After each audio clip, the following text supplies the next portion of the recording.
Ang instructions paano install ng Crisp. So, una is isa-send ko 'tong file sa inyo. Kailangan niyo lang 'to i-open and then download. Yan, kapag na-download niyo na 'yan, ito na siya.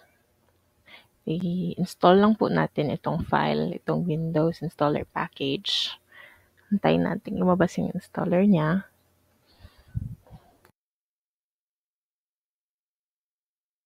Ayan. So, next lang tayo, install. Hintayin lang po natin matapos. Yes lang po ito.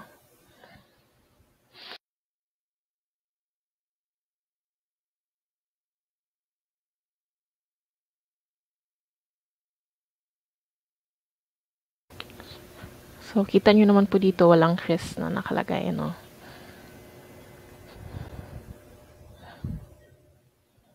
Antayin lang po natin siya. Ayan, finish na.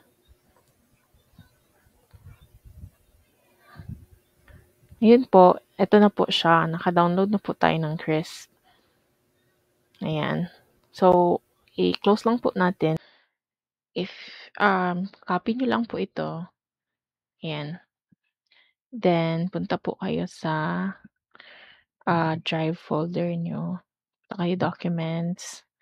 Then, punta kayo sa my computer or this PC. Punta kayong local disk C. Then, program files. Hanapin nyo po yung Chris. Paste nyo lang po dito. Then, replace the file destination. After nyo po yun ma-replace, i-open nyo lang ulit ang Chris. Then, ito na po ang lalabas. Yan.